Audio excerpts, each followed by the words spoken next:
नमस्कार, मैं हूँ केतन बारिया और आप देख रहे हैं हम तो पूछेंगे। दर्शकों, आपको बता दें कि कल भाजपा के माजी नगर सेवक अरविंद शेट्टी का एक वीडियो जो है सोशल मीडिया पे खूब वायरल हुआ और जिसके चलते यहाँ पर जो यहाँ के स्थानिक आमदार जो है प्रताप सरनाईक, उन पर उन्हें काफ़ी तरीके के जो आरोप लगाए हैं और एक जगह का विवाद को लेकर जो है बखड़ा पूरा खड़ा हुआ है। आइए उनके जो उनके हिस्सेदार है, उनके भागीदार, उनके पार्टनर कहे जाते हैं पुत्रन साहब, उनसे जानते हैं कि आखिरकार कल जो अरविंद शेट्टी ने आपा खोया वो क्यों खोया और उसके पीछे की वजह क्या है। पुत्रन साहब, आपके पार्टनर जो अरविंद शेट्टी है, कल उन्होंने सोशल मीडिया एक वीडियो वायरल सोशल मीडिया पे जहाँ पर वो काफी व्यथित थे और कुछ बता में काफी तकलीफ में दिख रहे थे और आमदार प्रताप सरनाईक पे कुछ एलिगेशन लगा रहे। तो आखिरकार पूरा मामला क्या है? देखिए सर, ऐसा है कि ये जो मेरा रेस्टोरेंट है ये बोरीवली बिरयानी सेंटर के नाम से जाना जाता था। ओके, ये जो जगह है 2006 से हम लोग ने यहाँ पे बिजनेस करते आ रहे हैं।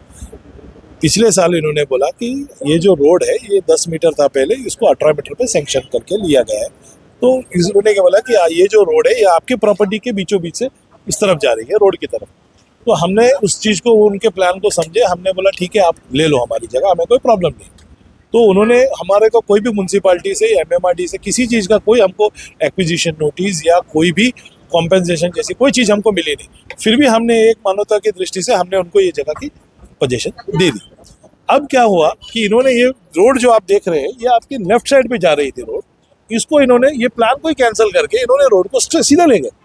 अब ये जो सीधा ले गए तो ये इसके बीच में जो गैप बना हुआ है वो गैप पे उन्होंने बोला कि हम इधर एक आइलैंड बना रहे हैं, गार्डन बना रहे हैं। हमने उसका भी कोई विरोध नहीं किया, क्योंकि आपने जब हमारी जगह ले ली है तब आपको नहीं समझा कि इतना जगह फुकट में क्यों ले रहे, जब आपको रोड सीधा लेना था।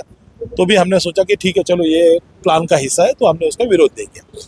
अब जब वो लोग आइलैंड बनाने के लिए ये जो पिलर, ये जो पूरा 7 फुट का आप देख रहे, 6 से 7 फुट का इन्होंने ये पूरा आरसीसी का पर्दी बना रहे, ये पर्दी को लाके ये पूरा रास्ता ब्लॉक करने का काम करे, तब हमको समझ में आया कि ये कुछ इनका दूसरा विचार नहीं है, ये सिर्फ पर्सनल ग्रज लेने के लिए हमारे साथ में किया जा रहा है। पुत्रन साहब, मैं 2 मिनट के लिए रुकूंगा। आप मुझे बताइए कि ये जो दीवार है या जो कंस्ट्रक्शन यहाँ पे हो रहा है, ये आमदार प्रताप सरनाईक खुद कर रही है या प्रशासन कर रही है? देखिए ये कैसा है, आमदार प्रताप सरनाईक जी ने इसको कॉरपोरेशन से परमिशन लेके एमएमआरडी को हैंड ओवर किया हुआ है। ये सारा जो फंड्स है ये एमएमआरडी का फंड्स है और उनका यही तरीका रहा है कि ये पूरा काम प्रशासन के ऊपर डाल के वो खुद पीछे से प्रेशर करते हैं। अब मुझे बताइए, अब ये अगर एमएमआरडी का काम है तो उनको इधर खड़े रह के ये रास्ता बंद करो ये बोलने की जरूरत क्या थी? अच्छा, वो भी मैं मान लिया। और अगर ऐसा भी है तो सारे शिवसैनिक लोग कल इधर क्यों धरने पे बैठे, इधर क्यों लोग आके सब लोग इधर कुर्सी लगा के बैठे? क्या इंटरेस्ट है उनका पर्सनल इधर?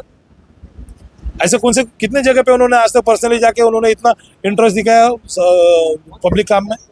ये सिर्फ हमको परेशान करने का काम। पुत्रन साहब, अगर ऐसा है तो जब ठेकेदार यहाँ पे एमआरआई का ठेकेदार जब काम करने आया था, काम चालू करा था, तो आपने उसका विरोध किया था क्या? हमने तभी भी विरोध किया, हमने उनको ये समझाया था, तभी उन्होंने क्या बोला, हम ये नहीं बनाएंगे, हम इधर ऐसा कोई बांधकाम नहीं ले रहे। तो हमने उनको अलाउ कर दिया, बोले ठीक है आप जितना कर रहे हो उसमें वहीं पे फिनिश करके खत्म कर दो, हमको यहाँ पे हमारा रास्ता चाहिए। अब जाके उन्होंने सीधा ये बंदी करने का ये विचार जब बनाया, कल जबरदस्ती पुलिस खड़ी है, सब हम लोग खड़े हैं, फिर भी जबरदस्ती 3-3, 4-4 बार उन्होंने अटेम्प्ट किया ये करने का। पुत्रन साहब, माफ कीजिएगा, मैं आपको रोकूंगा फिर से एक बार। मैं आपको ये बताना, आप घड़ी घड़ी कर रहे हो कि प्रताप सरनाईक आप लोगों को परेशान करने के लिए कर रहे हैं, लेकिन प्रताप सरनाईक जो है शिवसेना के आमदार हैं और आप बीजेपी, आपके जो पार्टनर है बीजेपी की है, बीजेपी और शिवसेना की राज्य में सरकार है, सत्ता में है और दोनों ही हिंदुत्ववादी पार्टी है। तो एक हिंदुत्ववादी पार्टी का जो आमदार हो दूसरे हिंदुत्ववादी नेताओं को कैसे तकलीफ दे सकता है और क्यों दे? देखिए मेरा अंदर में 2017 में जब इलेक्शन हुई थी, ये दोनों पार्टियां आमने सामने खड़ी हुई थी। दोनों पार्टी अपनी अपनी जीत और वर्चस्व की लड़ाई लड़ रहे थे। उसी समय की बात है जब अरविंद को भी उन्होंने बोला था कि तुम हमारे पार्टी से लड़ो, और उस वक्त अरविंद इस चीज़ को एग्री नहीं हुए, बोले नहीं मैं बीजेपी से लड़ूंगा। और वो जब उधर से लड़ पड़े, लड़के वो जीते, तो इनको वो सहन नहीं। उस दिन से इन्होंने ये कार्यक्रम शुरू कर दिया हमें परेशान करने का, और ये सिर्फ अपने ये सिर्फ सबको मैसेज देना चाहते हैं कि भाई देखो मेरे विरोध में जाओगे तो क्या होगा सब, बस। एक आखिरी प्रश्न, अगर ये यहाँ पर जो एनक्रोचमेंट आप जिस तरह आप बता रहे हो, अगर वो नहीं रुका है, दीवार अगर आपके एग्जिट जो एंट्रेंस जो है वो अगर ब्लॉक कर दिया गया, तो आपका आखिरी कदम क्या होगा? आखिरी कदम तो कोर्ट ही रहेगा, क्योंकि हम और क्या कर सकते हैं, हम तो कोर्ट में जाके इसका विरोध करेंगे। और जो भी है हम हमारे न्यायपालिका का से हमें पूरा भरोसा है कि वो हमें न्याय दिलाएंगे। तो आप देख रहे हो कि सत्ता में रहने के बावजूद भी अगर लोगों को न्यायालय का दरवाजा अगर खटखटाना पड़े तो आप समझ सकते हो कि एक साधारण आदमी की हालत क्या हो सकती है। आइए इस पूरे मामले में जानते हैं जिन्होंने इस मामले को उजागर किया था, यहाँ के अरविंद शेट्टी इस बार के जो पार्टनर है, उनसे भी जानते हैं कि आखिर कल वो इतना व्यथित क्यों हो गए। तो हमारे साथ में अभी है अरविंद शेट्टी जी, भाजपा के पूर्व नगर सेवक। आइए उनसे ही जानते हैं कि अरविंद जी, कल आपका एक सोशल मीडिया पे वीडियो वायरल हुआ जहाँ पर आप जो है काफी व्यथित लग रहे थे और प्रताप सरनाइक आमदार पे जो है आप कुछ इल्जाम लगा रहे थे। आखिर क्या है पूरा मामला? मामला बहुत सिंपल है। 6 साल पहले जब मैंने बीजेपी ज्वाइन किया, उस वक्त उनका ये था कि मैं शिवसेना ज्वाइन करूं। तो शिवसेना नहीं ज्वाइन करने से, मैंने इनकार करने से उनको आया गुस्सा। उस दिन से वो मेरे पीछे लग गए। उस दिन से जब मैं जीत कर आया तो सबके सामने हर जगह पर जहाँ भी मिलते थे मुझे गाली देते थे। वहाँ से भी उनका पेट नहीं भरा, फिर उन्होंने मेरा एक के बाद एक मुझे तकलीफ देना चालू किया। जैसा मेरा वेज रेस्टोरेंट है वो तोड़वा दिया। उसके ऊपर दिलीप डोले को लेके उन्होंने मेरा पूरा उसको इलीगल ठहराव करा दिया। फिर उसके बाद ये जो मेरा 15 साल पुराना फैमिली रेस्टोरेंट है ये तोड़वा दिया। उसके बाद लॉकडाउन में मेरा शुभ आराधना करके एक छोटा सा अपना बॉसी करके एक छोटा सा होटल था जो 5 साल पहले मैंने भाड़े पे दिया था और वो 5 साल से बंद ही है। वो लॉकडाउन में आकर उन्होंने होटल तोड़वा दिया, लॉकडाउन में बंद होटल। आप एक तरफ आप सत्ता में साथ में रहते हो, दूसरी तरफ ये कहते हो कि द्वेष भावना से प्रताप सरनाइक ने जो है आपके ऊपर आपके होटलों पे कार्रवाई की है। कहाँ तक सही है? ये सबको पता है क्या कर रहे हैं वो। आज भी देखो ना, ये 6 फुट का वॉल जो मेरा एंट्रेंस बंद करना, एक छोटा सा तो जगह देना चाहिए। मैं होटल में मेरे कस्टमर कैसे आवे, उड़ी मार के आवे? कहाँ तो जगह छोड़ना चाहिए। ये होटल तोड़ने का कारण क्या था? ये रोड राउंड करने की जरूरत क्या था उनको? ये रोड उन्होंने कहाँ से के पास हुआ था और रोड यहाँ लेके आए। पाटलीपाड़ा के लिए ये सैंक्शन हुआ रोड, उन्होंने अपने बंगले के लिए बना दिया। ये रोड 30 करोड़ सैंक्शन करके उन्होंने डैम बना दिया कि नगर पालिका, मीरा बहंदर महानगर पालिका को पानी देंगे करके। अभी वो कर क्या रहे? टोटल करप्शन ही कर रहे हैं ना, टोटल तोड़फोड़ ही कर रहे हैं। ये सब आवाज जब हम लोगों ने उठाया तो उन्होंने मेरे को और भी टारगेट करना चालू कर दिया।